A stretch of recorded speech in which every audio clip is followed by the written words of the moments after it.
Bruchim haboim. Welcome everyone. We're about to begin Be'ezras Hashem together on Daf Mem Gimel Amid Aleph, starting with Daf Mem Beis Amid Beis, 2 lines from the bottom.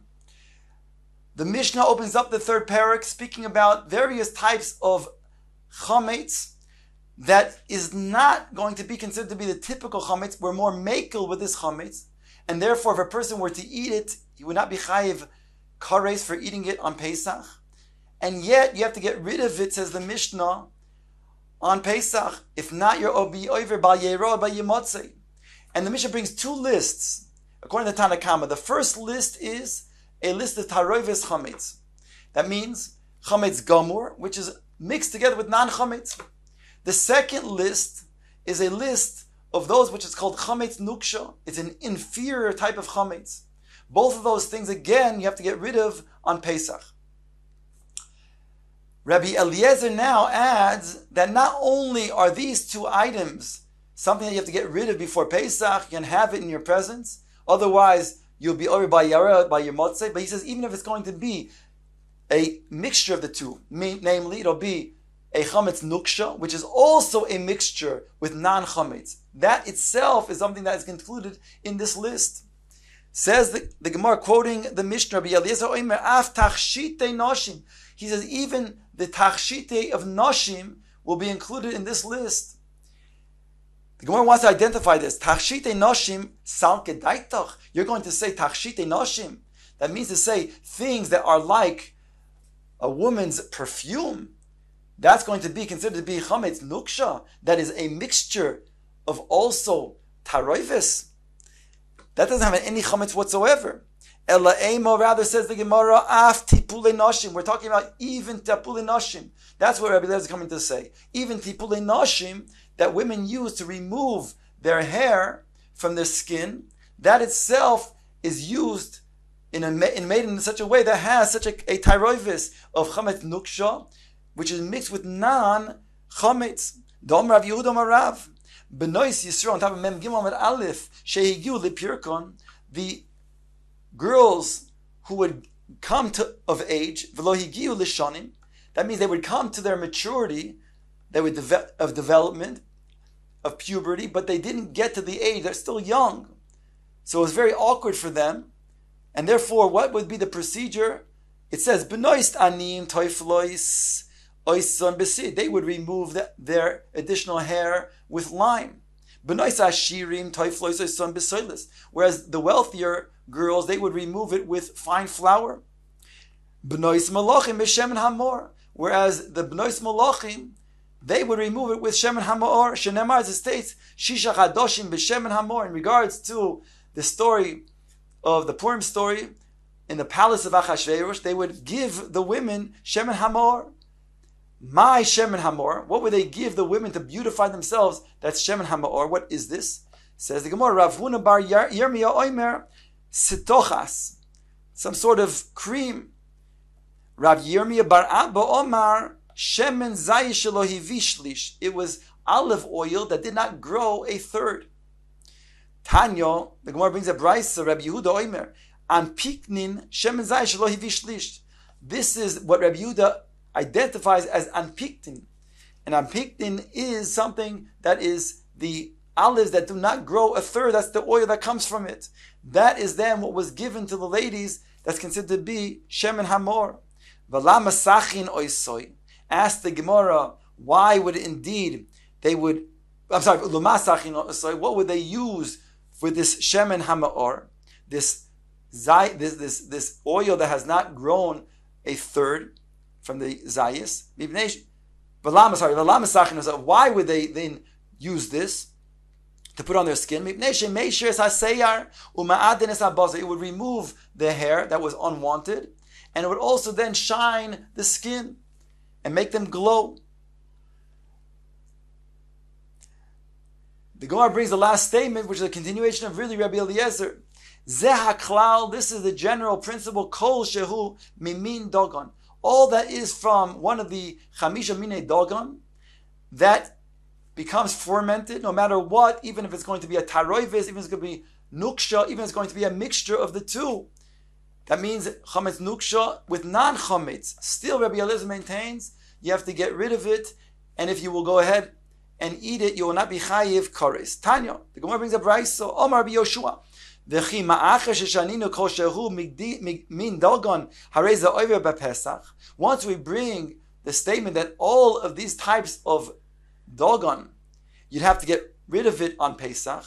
Lama mani chacham meselu. Why does the chachamim have to list the entire list? We would already know.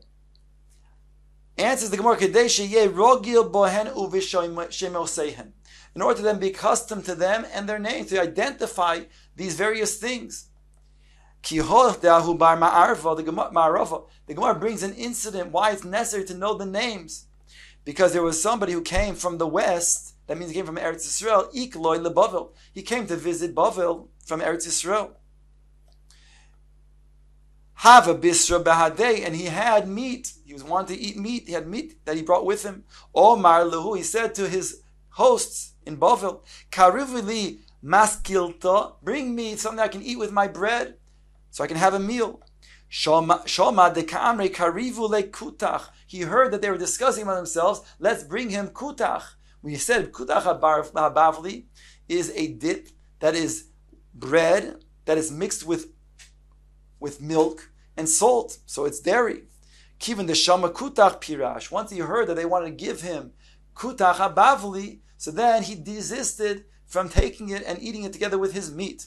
So we see how practical it's necessary to know the identification of these various things that were mentioned in the Mishnah. So it states in the Mishnah that if a person does eat these items, he's not going to be chayiv kares, but he will be then chayiv malchus as an azhara. Harei elu ba'azhara. These will be a lav. By the way, the pasuk states, kol machmesetz loy seichelu, and kol comes to include all of these things as well.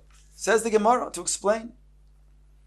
Man tana de chametz dogon gomor aidei atarovis v'nuksha be'enei belav.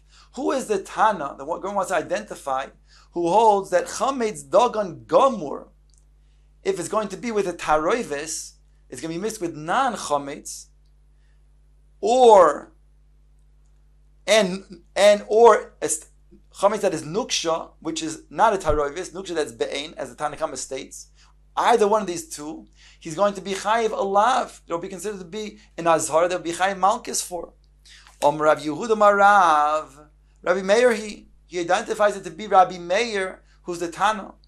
The Tanya Seor Yisorif v'noisna lekalboy va'oichle ba'arboim. Here it's not about seor, the typical sourdough that causes other things to become chametz and leaven. That's not what we're talking about. Seor over here is something that it begins the process of chametz, and it gets to a stage where it's a machlok is what exactly that stage is. According to Rabbi Meir, the stage is where it actually becomes pale, and the top layer of the dough is white. It becomes whitened. According to Rabbi Yehuda, it's more an advanced stage. It's actually when it starts cracking, and you see two types of cracks that look almost like it's identified as the antennas of a grasshopper. So that's how Rabbi Yehuda learns. So each one learns what is the stage of Seur, and this stage of Seur would be considered to be Chametz Nuksha. Says the Gemara, bringing back again, I'll read you what I just mentioned before. Mantano, who is the one, the Chametz Dogon Gomor Aidei Taroivis V'Nuksha Be'enei Belav. Says the Gemara, Omer of Yehuda Marav, Rabbi Meir he the Tanya, bringing the Brayso, Seur. Yisoref, you have to destroy it. It's Chametz Nuksha. You have to destroy it. As we said in the Mishnah, you will be over by Yer by Yimotz if you don't destroy it. So you have to get destroyed. V'noisne lekalbo. It states you can give it to your kelev. And it says va'oichloi ba'arbaim. If you eat it, however, you'll be chayiv malchus. So we see over here that Chametz Nuksha is chayiv malchus. It's an azhara. Says the Gemara, ha gufe kasha. Before the Gemara proves that it's Rabbi Meir, the Gemara first wants to then explain the Brisa, which has an internal contradiction. Because Amris Seyor Yisar, in the beginning you said that this Seyor, this Chametz Nuksha, has to be destroyed, has to be burnt. Alma Aser Bahana. Obviously, such Chametz Nuksha is Aser Bahana. That's what we began by saying in this brisa. However, V'hadar Tani V'noisen Lifnei Kalboy. Then immediately afterwards you said you can give it to your animal, you can give it to your dog, which means that it's Mutter Bahana. Alma, Mutter Bahana. So there's a contradiction. Is it Aser Bahana? Is it Mutter Bahana? Gemara explains, Hachi Ka'amar. Seir Yisarif. It says Seir Yisarif. It depends on to whom we're speaking about. If it's according to Rabbi Meir, according to Rabbi Meir's definition, that it means that when it begins, what's called that the chametz, it's panov, hichsifu panov. That means that the top part of the dough begins becoming whitened. That's already called chametz nuksha. That's seir according to Rabbi Meir.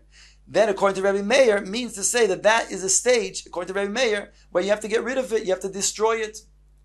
Or the Rabbi Yehuda, or according to Rabbi Yehuda's definition, if it gets to the stage where it's going to be what's considered to be like grasshoppers' antennas, that means there's two types of cracks that develop. Those will then identify as chametz nuksha, and therefore, according to Rabbi Yehuda's definition, you'd have to destroy it. In other words, according to Rabbi Meir, it's an earlier stage. So according to Rabbi Yehuda, Rabbi Meir's stage is still matzah, is not yet chametz nuksha. And if you go to the later stage of Rabbi Yehuda, who says it's chametz nuksha, according to Rabbi Meir, it's actually chametz gamur. So that's explaining the first part of this brisa about destroying the chametz nuksha when the seir. The second statement of the brisa is you can give it to your kelev, to your dog. What is that referring to? Explains the Gemara. The Rabbi Meir le Rabbi Yehuda. If it gets the chichsifu panav, the definition of Rabbi Meir, for him it's considered to be something that is now chametz nuksha. But according to Rabbi Yehuda, it's still matzah. And therefore, although midraban you cannot eat it, but you can, it's mutter bahana, and therefore you can give it to your kelev. So we're talking about this stage of panav, a hichsifu panav. And according to Rabbi Yehuda, there you can then have, it's mutter bahana, you can give it to your dog. However, that same stage of hichsifu panav, where it's pale, becomes whitened, according to Rabbi Meir, if you eat it, you're going to be chayiv malchus. Son of Rabbi Meir. So therefore, we just explained the brisa, and we just proved that indeed Rabbi Meir says that chametz nuksha seyor is going to be chayiv and azhara, chayiv malchus. Shamin and leila Rabbi Meir nuksha be'enei belav v'kosheken chametz dogen gomor aidei tarovis. Rabbi Yehuda goes on to say, we hear from Rabbi Meir that if it's going to be chametz nuksha, which is what we just explained in this brisa, if it's chametz nuksha, which is be'en, it's not mixed with anything, and it's still going to be a lav when we chayiv malchus for kol shekain. He has a svara. He says, then how much more so when it comes to tarovis chametz? When it's chametz gomor mixed with non chametz, which is called tarovis chametz, one would then be chayiv a set of malchus. Ad kan Rabbi Yehuda's explanation of the Mishnah that is according to Rabbi Meir. And again, according to Rabbi Meir, he learns out that it's going to be a lav that would be chayiv malchus for chametz nuksha, and kol shekain a tarovis chametz. Rav Nachman Amar, Rabbi Eliezer. Rav Nachman argues and says you can say the Mishnah is Rabbi Eliezer. The Tanya, like I said in the following brisa, al chametz dogon gomor onush karetz. For dogon chametz gomor, a person eats that. That's chametz gomor. He's chayiv karetz. Al eruvoy belav. But if it's only a taroives chametz, that means again chametz gamur mixed with non chametz, then Rabbi Eliezer says he's going to be chayiv a lav. He'll be chayiv malchus. V'chachamim oimim al chametz dogon gamur onush kares. The chacham argue and they say on chametz dogon gamur, indeed he's going to be chayiv kares. That we agree with you. However, al eruvoy beloy klum. But if it's a taroives chametz, he's not going to be chayiv malchus. It'll be an iser, but it's not going to be an azhara. Ad kan the brisa says the Gemara based on what Rav Nachman wants to say. V'shamin and leil Rabbi Eliezer, and we can then hear from Rabbi Eliezer from this brisa that we just quoted. Do'amar chametz dogon gomur al yidei taroives belav. He says explicitly when there's going to be taroives chametz, he's going to be chayiv an azhara, a lav, and therefore be chayiv malchus. The koshake nuksha be'enei, and Kol Shekain, here Rav Nachman learns the opposite of Rav Yehuda before. He says it's a Kol Shekain the other way. He says if it's true when it comes to Taroives Chametz, that one would be Chayiv a Lav, then Kol Shekain when it comes to Chametz Nuksha. Rav Nachman, my time lo Omar Rav Yehuda. Why doesn't Rav Nachman learn like Rabbi Yehuda? In other words, why doesn't Rav Nachman say that indeed it's like Rabbi Yehuda? Like Rabbi Yehuda says, rather. Omar Loch, he'll say to you, because Dilma, Ad Kan Lo Kama Rabbi Meir Hasam. In other words, why doesn't Rav Nachman learn like Rabbi Yehuda that the Mishnah is altered by Rabbi Meir? Because Ad Kan, he'll say, Lo Kama Rabbi Meir Hasam Elanuksha Be'ene. When did Rabbi Meir say his din that you're Chayev Alav and Azhara? That's when it comes to Chametz Nuksha. I'm sorry, Chametz Nuksha, that's Be'en, without any mixture. Aval Chametz Dogan Gomer Aide Taruvus Loi. But if it's a Tarovis Chametz, then not. And that's again, that would be Rav Nachman the Shitoso that says Chametz Nuksha is more Chamur than Chametz Tarovis. Rav Yehuda, my time Mullah Omar Rav Nachman. Why does Rav Yehuda not learn like Rav Nachman? Because he would say, Amar Loch, why doesn't he learn like Rav Nachman that the author of the Mishnah is Rabbi Eliezer? Because he will say to you, Ad kan loy ka'amar Rabbi Eliezer hasom ela chametz dagan gomor ayei taroivis. He only says his din that it's an azhara for one who would eat taroivis chametz. Aval nuksha be'enei loy omar. But he would not say so when it comes to chametz nuksha. And again, this is now Rav Yehuda l'shita soy, because he says that taroivis chametz is more chamor than Chametz Nuksha. So each one learns the way they learn. The Gemara now wants to prove like Rabbi Yehuda. Tanya Kavose de Rabbi Yehuda. We have a Braisa that supports Rabbi Yehuda that says ultimately that the Mishnah is like Rabbi Meir, and therefore what he's learning is because the Taroivis Chametz is more chamor than the Chametz Nuksha. As follows: Kol Chametz Machmetzis Lo Seichelu. The pasuk says, all the Machmetzis you shall not eat.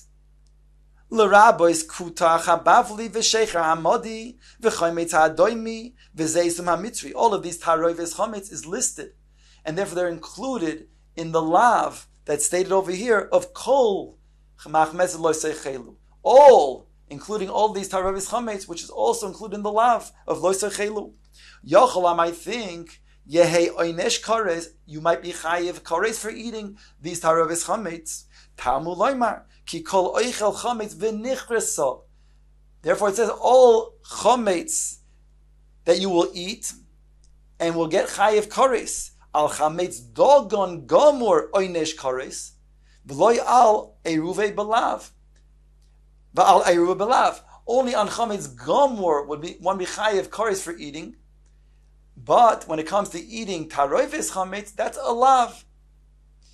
Man Shamas Lehu says like this, Doma Ali Ribelav, that when we get an azhara for eating taravis chametz, Rabbi Eliezer, he's the one who says this. V'ilu nuksha be'enei loish komar. Yet he doesn't say it by nuksha. Shma mina nuksha Rabbi Eliezer leslay. We can prove from here that indeed Rabbi Eliezer says only when it comes to taravis chametz he's going to get over a lav, but chametz nuksha not. So therefore we have a proof like Rabbi Yehuda, that indeed, like Rabbi Yehuda says, the author of the Mishnah is Rabbi Meir, because Rabbi Meir says Taravis Chametz is more Chamor. And therefore, if when it comes to Chametz Nuksha, which is Be'en, is going to be something that's going to be Chayiv a Lav, it's an Azhara, then Kol Shekain, then the Taravis Chametz is going to be Chayiv a Lav.